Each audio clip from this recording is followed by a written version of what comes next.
السلام علیکم ورحمۃ اللہ وبرکاتہ۔ ناظرین، جیسا کہ آپ دیکھ رہے ہیں کہ آج کل سوشل میڈیا پر ایک طوفان برپا ہے۔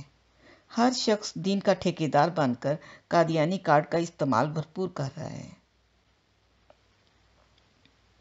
نہ تو ان سرکاری مسلمانوں کو رمضان کے برکتوں والے اور بخشش والے مہینے کا احساس ہے، اور نہ ہی کرونا جیسی جان لیوا بیماری سے کوئی کسی قسم کا خدا کا خوف۔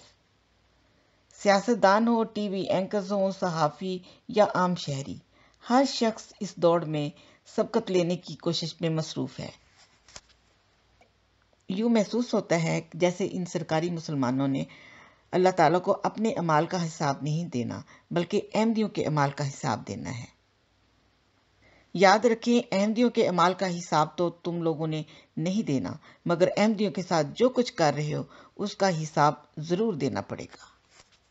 دین کو ایک بزنس بنا لیا گیا ہے اور ہر کوئی اپنے ذاتی مقاصد کے لیے اس کو استعمال کر رہا ہے۔ کوئی شہرت حاصل کرنے کے لیے کر رہا ہے، کسی کو شہرت راس نہیں آئی اس لیے کر رہا ہے۔ جناب خلیل الرحمان قمر صاحب نے تو قتل تک کا فتویٰ لگا دیا۔ ناظرین، آئیے وہ ویڈیو کلپ آپ کو دکھاتے ہیں۔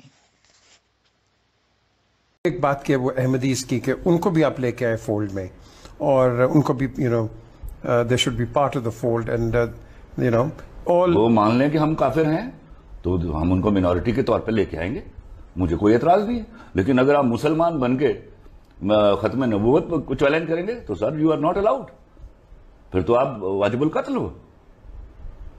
آپ مانیے آپ منورٹی ہیں، that's it. and everybody is okay no matter what religion to be participated. دیکھیے، جب منورٹی ہوتی ہے، جب سکھ ہے یہاں، ہندو ہے یہاں، عیسائی ہے یہاں، they are given equal respect as the citizen of Pakistan.